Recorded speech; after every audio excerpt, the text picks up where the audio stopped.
Assalamu alaykum, hörmətli Şərq Türkistanlıq qarindoshlar. Şərq Türkistan xəbər agentliğinin xəbərlər proqramısını görüşünüzü qızğın qarşı alırıq. Төндә təfsili məzmunlarını diqqətinizə sunumuz. Xitoy Şərq Türkistanğa yenidən yuqori dərəcəlik bexatarlik əməldarı təyinləyən. Xitoyning Zuanining bir bo'lgan Sayshin xabar torining 10 fevral kunidagi xabarida aytilishicha, Xitoyning chegara sodisi va energiya markazlarini boshqarish tajribasiga ega Wang Gang ismli bir peshqadam boshqaruvchi atalmish Şinjan Uyg'ur avtonom rayonining eng yuqori darajalik bexatarlik amaldori bo'lib tayinlangan bo'lib, 52 yoshlik Wang Gang atalmish Şinjan partiya komitetining doimiy komitet a'zosi va siyosiy qonun ishlari komitetining sekretari bo'lib tayinlangan. O ilgari Ma'mun partiya sekretari Chen Mingoning vazifasini o'tagan bo'lib, u bu vazifalarni bir vaqtda boshqargan ekan. Sharq Turkiston surgundi hukumati Beyjingning Sharq Turkistonda Xitoy yurgizayotgan irqiy qirg'inchilikni kuchaytirish uchun Wang Gangni tayinlaganligini qattiq aybladi. Sharq Turkiston surgundi hukumatining buningga aloqador ijtimoiy axborot vositalarida e'lon qilgan axborotida mundaq deyildi. Sharq Turkiston surgundi hukumati Wang Gangning ishg'ol qilingan Sharq Turkistonda yuqori darajalik bexatarlik boshlig'i, siyosiy qonun ishlari komitetining kotibi bo'lib tayinlaganligini qattiq ayblaydi.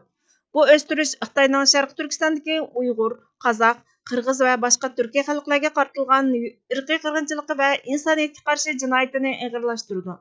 Mustamlikchi ishg'oliyatini yurgizishga mas'ul siyosiy huquq va bexatarlik qurilishlaridagi kontrolini texnik kuchaytirdi.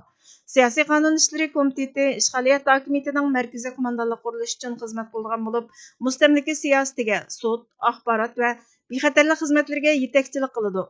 Uning huquqi Beyjingning Sharq Turkistondagi irqiy qirg'inchilik siyosatining asosini shakllantirgan keng ko'lamda tutqun qilish, majburiy emgak silish, kuzatish va majburiy siyosiy kontrol mexanizmini kuchaytirish qatorliq sohalarga kengaydi. Bu komitet Davlat bexatarlik ministrlik va birliklar xizmat tarmoqi qatorliq istixborot organlari bilan zich moslashadi. Bu xil bir gavdalashtirish xalqaro qonun va demokratik davlatlarning egilik huquqiga xilof bo'lib, nazorat qilish, singib kirish, majburlash va oila a'zolarini qo'rqitish turlik vositalari qatorliq usullar orqali Sharq Turkiston diasporasini nishon qilgan davlat halqigan bostirishni texnik qonunlashtirdi. Bu harakatlar mas'uliyatni surishtirish, mustamlikachilikka xotima berish va milliy mustaqillik uchun qilinayotgan chaqiriqlarni jimiqtirish maqsadida planlangan. Wang Gang 2021-yili Amerika Moliya ministrligi tomonidan jazolash yurgizilgan Chen Mingoning o'rniga tayinlangan. Xi Jinpingning Xitoyning harbiy, siyosiy va bexatarlik rahbarligidagi kuchining zo'rayayotgan mezgilidagi bu tayinlash mustaqil mutaxassislar, hukumatlar va qonun chiqarish organlari tomonidan irqiy qirg'inchilik va insoniyatga qarshi jinoyat deb keng ko'lamda qabul qilingan jinoyatlarning izchilligi va normallashtirilishini aks ettirdi. 2026-yili mayda Beyjingning zo'ravon terrorizmga qarshi qattiq zarba berish harakatini boshlatganligining 12-yili. Bu rasmiy siyosat ramkasi ostida ishg'ol qilingan Sharq Turkistonda keng ko'lamda qalaymaqon qamoqqa elish, majburiy emgak silish, nupus qurilmasini o'zgartirish, sistemlik irqiy qirg'inchilik va insoniyatga qarshi jinoyatlar tuzumlashtirilgan. Bundan ilgari Wang Gang Aqsudagi yarim harbiy mustamlika qilish organi bo'lgan yerlarni musodara qilish, nupus qurilmasini o'zgartirish, turli bostirish qilmishlarini o'ziga mujassamlantirgan ishlab chiqarish qurilish atrofida tutib turish, majburiy emgak silish qilmishlari bilan shug'ullangan turli bostirish qilmishlarini o'ziga mujassamlantirgan atalmish Şinjan ishlab chiqarish va qurilish atrofida tutib turish, majburiy emgak silish qilmishlari bilan shug'ullangan davlat korxonalarini boshqaradigan davlat mulkini nazorat qilish komitetiga rahbarlik qilgan. Bu qurilmalarning Uyg'urlarni va boshqa yerlik Turkiya xalqlarini nishon qilgan keng ko'lamli lagerlarga qamash va emgak kuchi yotkash planlari bilan zich bog'lanishliq ekanligi hujjatlashtirilgan. Sharq Turkiston surgundi hukumatining Jumhur raisi Doktor Mamtumin Ala Wangning tayinlanishi Beyjingning Sharq Turkistonda yurgizayotgan izchil irqiy qirg'inchilik va mustamlikachilik ishg'oliyatini texnik kuchaytirish, shundaqla sistemlashtirish irodasini namoyon qildi dedi. 2026-yili 22 yanvar kuni Birlashgan Davlatlar Tashkilotining mustaqil inson haqlari mutaxassislari ishg'ol qilingan Sharq Turkistondagi Uyg'ur va boshqa turkiy xalqlarga ta'sir ko'rsatadigan davlat tomonidan yo'lga qo'yilgan majburiy emgak programmalarining elementlarining qulluqqa aylantirish va insoniyatga qarshi jinoyat hisoblanganligini ogohlantirdi. Sharq Turkiston surgundi hukumatining tashqi ishlar va bexatarlik ministri Salih Xudoyor hukumatlar cho'qim Wang Gangga o'xshash Xitoyning mustamlika va irqiy qirg'inchilik yurgizish harakatini nazorat qilayotgan barliq katboshlarga jazo yurgizishi, xalqaro qonunlarga asosan mas'uliyatini surishti qilishi, cho'qim Xitoyning davlat halqigan bostirishiga qarshi turishi, Sharq Turkiston xalqining mustamlikadan qutulish, milliy o'z taqdirini o'zi belgilash va mustaqillik huquqiga kafolatlik qilish kerak dedi. Sharqi Turkiston surgunda hukumati Amerika, Yevropa ittifoqi, Angliya, Kanada va boshqa demokratik hukumatlarni dunyoviy Magnitskiy jazosini yo'lga qo'yishga, majburiy emgak orqali ishlab chiqarilgan tovarlarga qaratilgan jazoni kuchaytirishga, Xitoyning davlat alqagan bostirish va ta'sir ko'rsatish harakatlariga qarshi turishga, irqiy qirg'inchilik va insoniyatga qarshi jinoyatlarni surishti qilish mexanizmini ijro qilishga chaqirdi. Hukumatlar Xitoyning mustamlikachilik ishg'oliga qarshi turish va Sharqi Turkiston xalqining o'z taqdirini o'zi belgilash, milliy mustaqillik va egalik huquqini asliga keltirish huquqini qo'llash orqali bu vahshiyliklarning asosiy sabablarini hal qilishi kerak. Sharqi Turkiston besilingan bir davlat bo'lib, uning xalqi xalqaro qonun bo'yicha tug'ma bo'lgan mustaqillik va to'liq egalik huquqini qo'lga keltirish haqqiga ega. Sharqi Turkiston surgunda hukumati 13 fevral kuni Sharqi Turkistonga vakolatan Tibet mustaqilligining 113 yilligini tabriklaydiganligini, Tibetning qo'shnisi va ittifoqdoshi bo'lish sifati bilan Sharqi Turkistonning Tibet bilan birlikda Xitoyning ishg'oliyatini oxirlashtirib, to'liq mustaqillikni va egalik huquqini asliga keltiradiganligini bildirdi. Milliy mavjudligimizning xatar ostida ketayotganligi bir reallik, ammo bu reallikning muhotabi bo'lgan bizlar buni qanchalik anqirib yetdik? Xatarni kollektiv holatda qaysi darajada sezib yashayapmiz?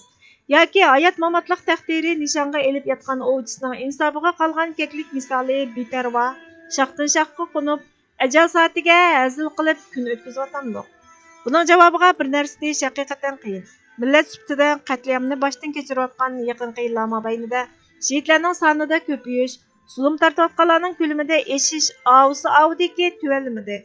Kollektiv uyg'onish va ichidan sirtiga qarab taltukis o'zgarish hosil qilish hamda bu o'zgarishni milliy mavjudlik xavfiga o'rin hozirlab bergan barcha o'zgarmasliklarning, turg'unliklarning, g'ofilliklarning to'vnamus qilib, g'aflat kishilarini parchalash va qaytadan ihyo bo'lish kutilayotgan bizlarda na o'zgarishning, na zulmga qarshilik ko'rsatishda birlashish jihatdagi ko'lamlashning alomati ko'rilmadi. Aksicha tuvanga qarab ilgarilayotgan, suslayotgan, beparvolashayotgan ro'yi holat aks etmoqda.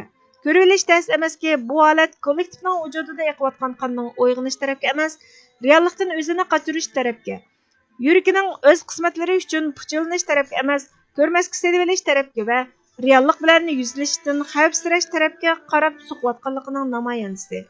Mana bu diagnoz bizni kollektiv uyg'onishning texicha amaliylashib bo'lolmasligining tagida yotgan sababining aslida nimaligini bekitishga undaydi. Shu narsa ayonki, bu xil ro'y holatning bosh ko'tarishi qandaqdir o'z qismati va vatani oldidagi burchini tunimaslikdan yoki bu haqdagi ma'lumotning kamligidan va yoki tushunchasi yetarsizligidan emas. Chunki vatani oldida o'z burchini ado qilishning milliy qarzligi bugun hech kimga notunish narsa emas. Vatanni kufr istilosidan qutqizib, islom adolati bilan barqaror taqo'zishning islomiy farz ekanligini bilmaydigan musulmon vatandoshning borligimi amri muhol. Milliy burchmi, iymonii farzmi, har ikki mansubiyatdan nasiba olgan hech bir vatan avlodi uchun kunimizda noaniq narsa emas. Albatta, mustamlikchisiga oshiq manqurt bilan munofiq fuqaro buning sirtida. Majburiyat va mas'uliyat shu darajada oydin ekan, undaqda yuqorqidagi holatning sababi nima? Masala zoti qayerda? Bilmaslikdanmi yoki bilgisi kelmaslikdanmi? Vijdon va qismat shundoq muayyanlashtirdiki, yo'q, hech biri emas. Bugunning vaziyatida bilmaslik hech bir narsaning o'zirsi yoki bahonasi bo'la olmaydi. Undaqda nimada? Balkim masalaning tagida yotgan tugun fikriyat, ro'yat va zihniyatdan iborat uch pallada bo'lishi mumkin. Fikriyat to'g'ri bo'lmasa, harakat unumsiz ishlarga sarf bo'lib quraydi. Ro'yat daskasa qo'rqoqlik, jasoratsizlik va irodasizlik bosh ko'taradi. Zihniyat bo'lgansa, g'oyasizlashish, tushkunlik va shaxsiyatchilik ish beshiga chiqadi. Noahlilik ish ahli ko'rinib maydonni egallaydi. O'z taqdiriga beparvo bo'lib olish va milliy mavjudlik xatiriga past pozitsiya tutib, quloq yupurib olishdek past holat mana bu 3 nuqtadagi buzuqlik soyasida ko'klaydigan, uruqlanib yamraydigan, yuqumliq misoli keng tarqaydigan ijtimoiy ma'naviy illatning opiridillaridandir. Borxon Muhammadning yozmasidan elindi. Hurmatli qarindoshlar, bugungi xabarlarimiz mush yerda oxirlashdi. Bizga vaqt ayirganingiz uchun ko'pdan ko'p rahmat. Kelar qatimki programmamizda ko'rishguncha Allohga omonat bo'lgaysizlar.